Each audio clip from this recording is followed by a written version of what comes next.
Hello, my name is Christopher K. Travis. I live in a tiny town with a population of 90 in the middle of rural Texas. I design and build homes for a living and run an early-stage tech startup called Truehome. In the late 1990s, I had a big, simple idea that became my passion in life. Over the years, that idea turned into a systematic approach to design and got me a lot of attention. I made it into the New York Times twice, was touted as one of the new voices in architecture by the largest newspaper in Greece, and was the subject of other articles in Germany, Australia, and across the U.S. A couple of months ago, I even had my 5 minutes of fame in the Netherlands. I also got to learn that really great PR does not make you rich.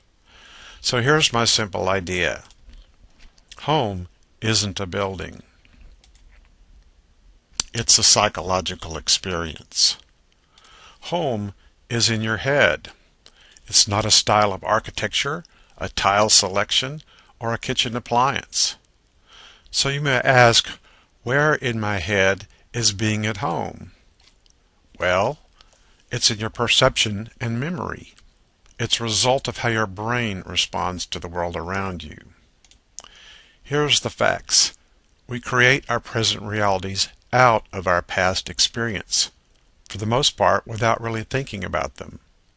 That means our experience of home in the present is an artifact of our experience of home in the past.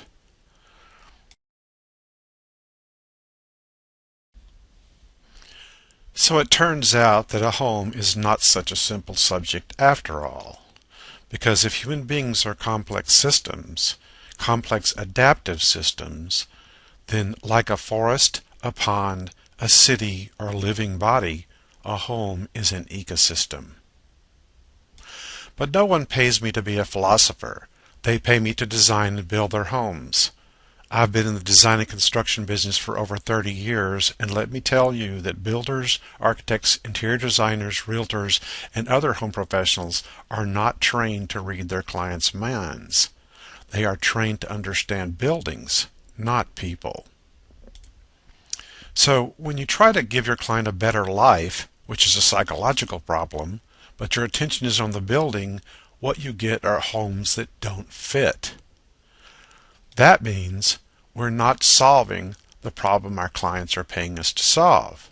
Because when they decide to change their living space, people really want a better life, not a building. A building is just a tool to get the better life. Several years ago, I co-founded a technology startup with the goal of taking the Truehome approach to the web. Here's where we are with our development. We are seeking to map the features of an individual's psychological experience of home, so we can help Truehome professionals create living spaces that truly improve the lives of their client. That engagement is everything. The reason is that the process cannot be simple simply because human beings are not simple. Also that users will have to spend a sufficient time on the website for us to collect the data to make it work. Some amount of self-reported data collection is needed. We can't get it all from user behavior on the website. And finally, the process cannot be delivered in full by the software only. Interaction between consumers and experts is required. This quest has been a marathon, and now I stand here, baton in hand, asking you to join me on the next leg of the race. Dr. Dekkers says some of you are quite brilliant. I'm offering you the opportunity to make a difference in my project by helping me make it clear, interesting, and as engaging as possible. In its own way, Truehome is a game, but one that is played for high stakes. For most people, their home is the biggest investment of their lives. I'm asking you to help me make a real difference. If you can do that, you will have my respect and appreciation. Thanks for your time and have a great day.